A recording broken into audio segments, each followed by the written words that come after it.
It's like, no, you should put together a bad plan and you should implement it, because even if you fail in the implementation, you'll gather information and then you can rectify the plan. And so staying in that malaise until you know what to do makes you get older and more miserable, and you gather no information along the way. A bad plan is a good idea. Best, any plan is better than none. That's a good rule of thumb. And a bad plan can be incrementally improved, right? With experience. Right. He who hesitates is lost. Yeah. Yeah, that's really difficult for young people.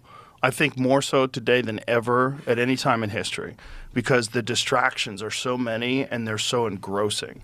If you get out of high school, you don't know what to do, and then you start playing video games and you're on social media, a day can slip by like that. Yeah. A day becomes a week, becomes a month, becomes a year, and before you know it, you're 30. Yeah, right. And you haven't done shit. Yeah. And that's really common. That's really common today.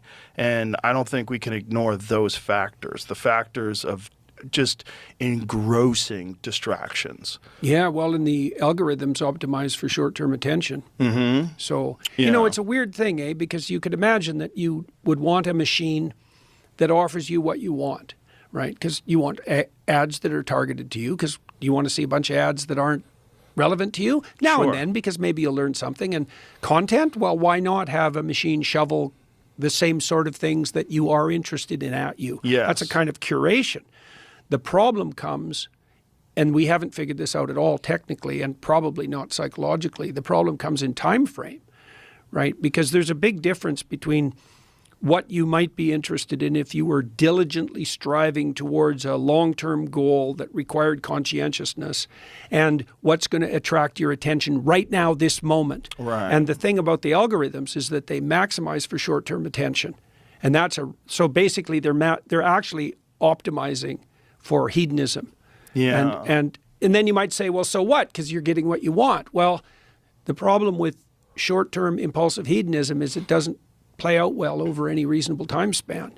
Yeah. Right? So that's why you have to mature, which is painful and annoying, but absolutely necessary and much better than the alternative. The alternative is exactly that's Peter Pan, right? Yeah. 30-year-old, I still haven't grown up, and I'm a little past my shelf life now, too. I think people are afraid of losing fun. They think that when you grow up, you lose fun. But it's silly. It's not true. You can grow up and still have fun. You just